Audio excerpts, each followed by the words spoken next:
Portal de Convênios. Todas as notícias sobre convênios e outros acordos na administração pública.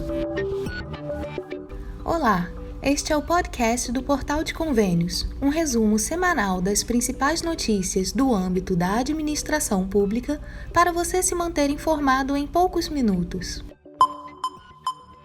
Instrução Normativa MINC número 19, PENAB. Saiba como devolver saldo remanescente por GRU.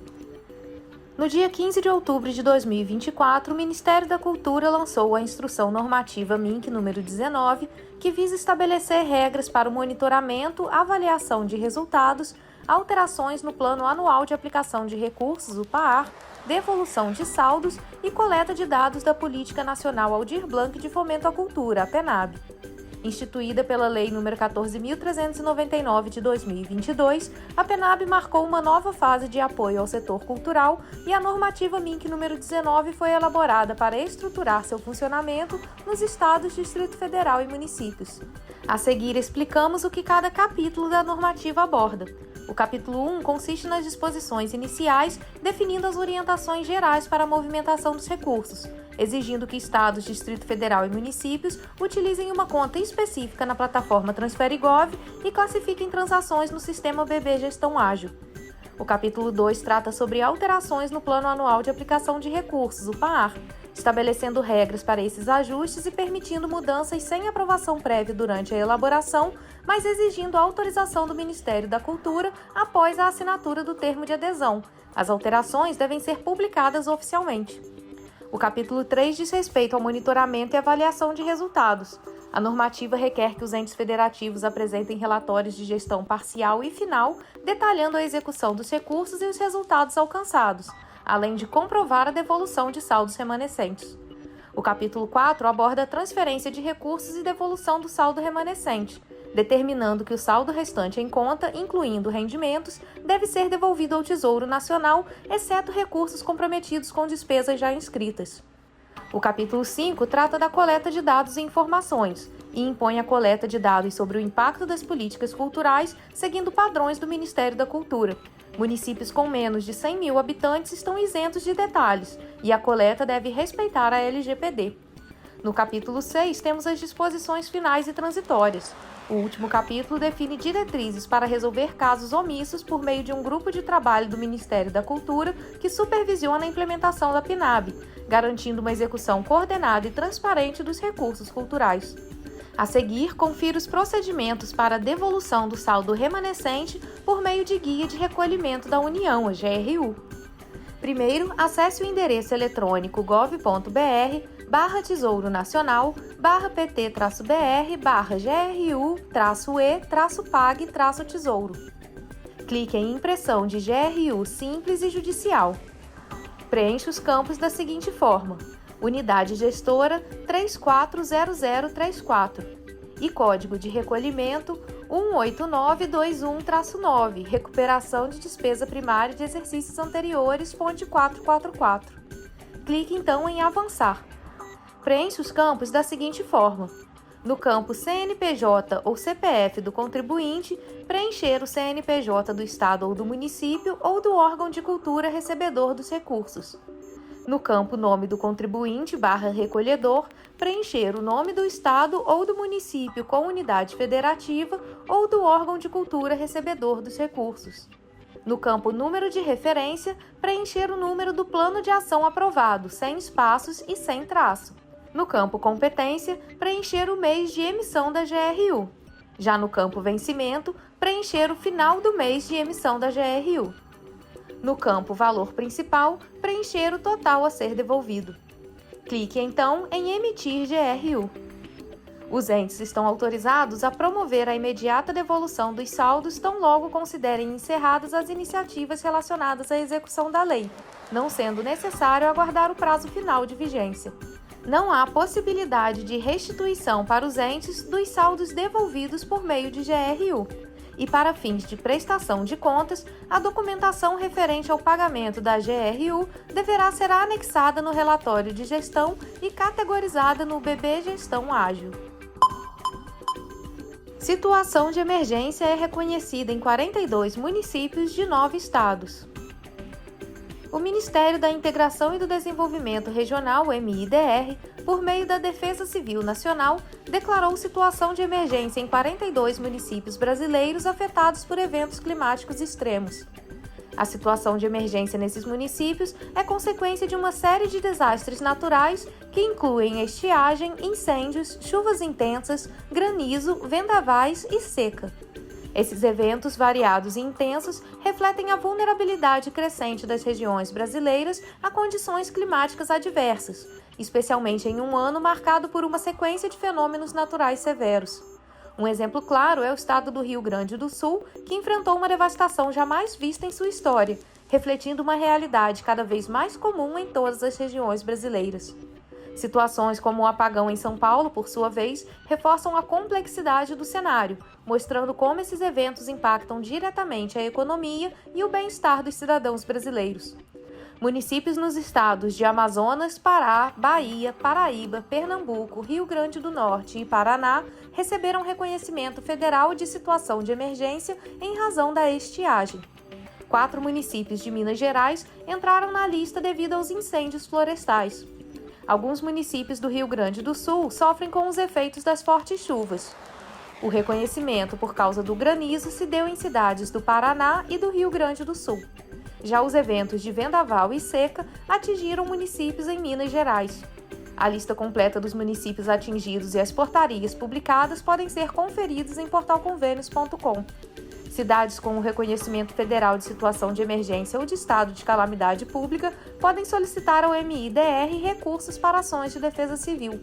A solicitação pelos municípios em situação de emergência deve ser feita por meio do Sistema Integrado de Informações sobre Desastres, o S2ID. Com base nas informações enviadas nos planos de trabalho, a equipe técnica da Defesa Civil Nacional avalia as metas e os valores solicitados. Com a aprovação, é publicada portaria no Diário Oficial da União com o valor a ser liberado. A Defesa Civil Nacional oferece uma série de cursos à distância para habilitar e qualificar agentes municipais e estaduais para o uso do S2ID. As capacitações têm como foco os agentes de proteção e defesa civil nas 3 esferas de governo. Em portalconvênios.com você também acessa o link com a lista completa dos cursos. Caixa e STN promovem curso em finanças no INSPER para servidoras públicas. A Caixa, a Secretaria do Tesouro Nacional, STN, e o Instituto de Ensino e Pesquisa, o INSPER, lançaram na terça-feira, 29 de outubro, um programa de capacitação em finanças públicas destinado a servidoras que atuam em órgãos do Poder Executivo dos Estados, Distrito Federal e nos municípios. O curso oferece 50 vagas, das quais 35 são direcionadas a mulheres de diferentes órgãos públicos e 15 reservadas exclusivamente para colaboradoras da Caixa. O evento de lançamento, realizado na sede da Caixa, contou com a participação do presidente da instituição, Carlos Vieira, da secretária adjunta do Tesouro Nacional, Viviane da Silva Varga, do presidente do INSPER, Guilherme Martins, além de diversas autoridades do setor público e acadêmico. Com o conteúdo do curso desenvolvido pelo INSPER, a formação tem o financiamento da Caixa utilizando os recursos das portarias MF número 808 de 2023 e STN-MF número 1478 de 2023. A proposta do programa é não só qualificar as servidoras em temas fundamentais de finanças públicas, mas também promover o desenvolvimento de lideranças femininas, incentivando a maior participação das mulheres em espaços decisórios. Além disso, os participantes que se destacarem no curso terão a oportunidade de aprofundar seus conhecimentos em um ambiente de referência internacional. Elas serão selecionadas para participar de uma capacitação presencial na Universidade Harvard, em Cambridge, nos Estados Unidos, onde poderão explorar as melhores práticas internacionais em um dos mais renomados centros de ensino do mundo. A iniciativa é vista como um marco importante no fortalecimento das competências técnicas e na promoção de equidade de gênero no setor público, alinhando-se aos esforços das instituições envolvidas em criar um ambiente inclusivo e representativo em cargos de liderança e decisão. O presidente da Caixa, Carlos Vieira, afirmou que a capacitação específica de mulheres é uma forma de visibilizar a importância das gestoras na governança e nas finanças. Além disso, segundo ele, gera novas oportunidades de progresso em suas carreiras, o que contribui para um ambiente corporativo com mais engajamento e propício à inovação em políticas públicas e ao desenvolvimento de soluções inclusivas. O presidente do INSPER ressaltou que a formação de lideranças femininas no setor público é essencial para fortalecer as instituições e promover a diversidade na gestão das finanças públicas. Ele afirmou que o programa é mais um passo na missão do INSPER de contribuir com soluções concretas e inovadoras para o desenvolvimento do Brasil, capacitando profissionais com o conhecimento técnico necessário para enfrentar os desafios da administração pública. Para a secretária adjunta do Tesouro Nacional, Viviane da Silva Varga, o curso é uma oportunidade de gerar, junto às instituições financeiras, recursos para a promoção de ações de capacitação e desenvolvimento junto aos estados e municípios. Segundo ela, isso permitirá que mulheres de realidades muito distintas possam participar dessa capacitação para levar para as políticas públicas e para a gestão fiscal e financeira experiências com o poder de influenciar e gerar efeitos multiplicadores. Capacitar mulheres para ocuparem cargos de gestão vai ao encontro do movimento Elas Lideram 2030, coordenado pela ONU Mulheres e pelo Pacto Global da ONU no Brasil.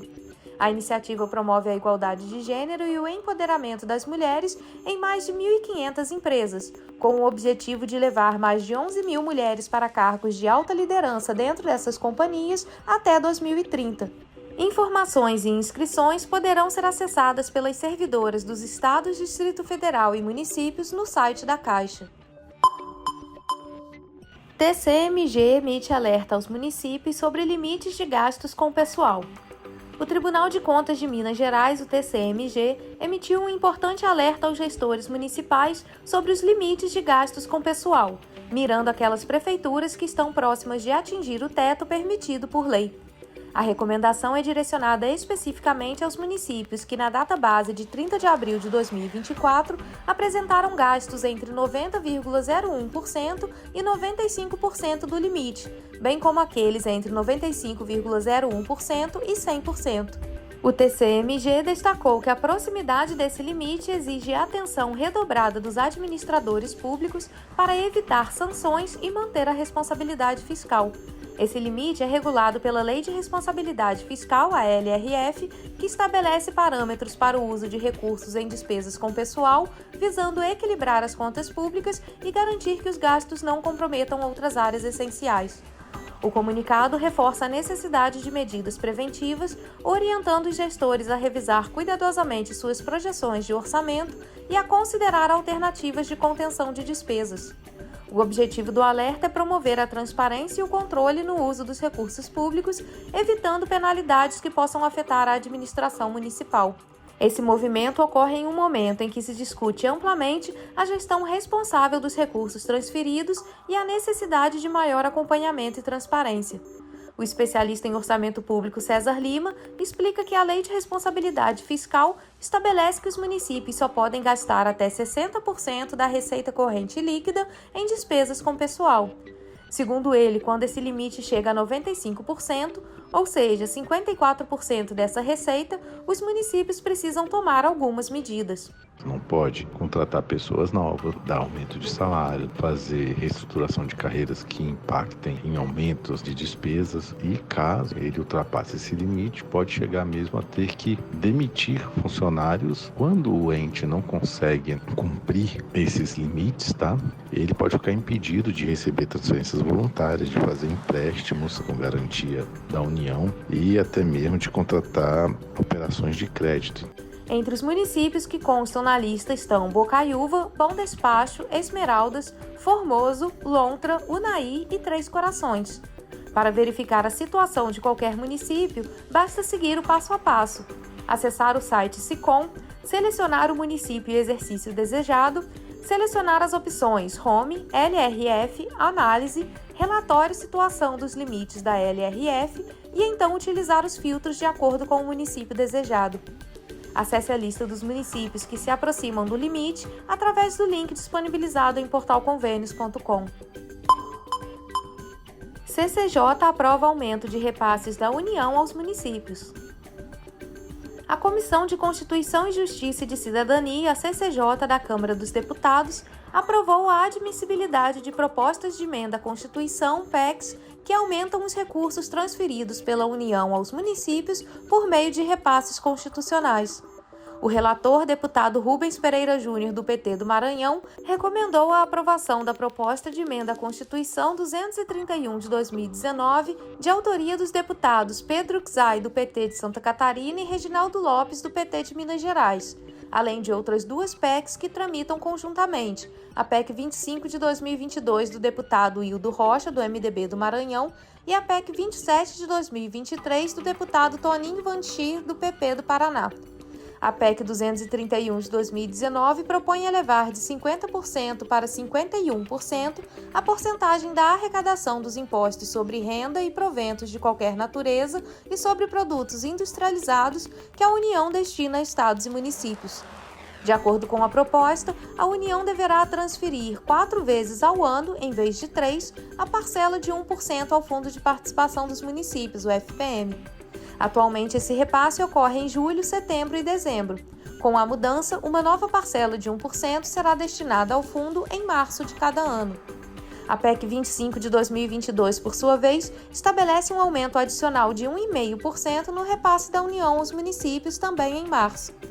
A PEC 27 de 2023 estabelece que a União entregue 53,5% do produto da arrecadação dos impostos sobre renda e proventos de qualquer natureza e sobre produtos industrializados, sendo 23,5% destinados ao Fundo de Participação dos Municípios.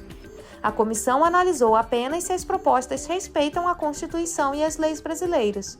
O mérito será discutido por uma comissão especial. O relator afirmou que não há em nenhuma das 3 propostas sob exame qualquer atentado contra a forma federativa do Estado, o voto direto, secreto, universal e periódico, a separação dos poderes ou os direitos e garantias individuais. As PECs ainda precisam ser analisadas por uma comissão especial e pelo plenário da Câmara em 2 turnos de votação. E para virar lei, precisa passar ainda pela análise do Senado.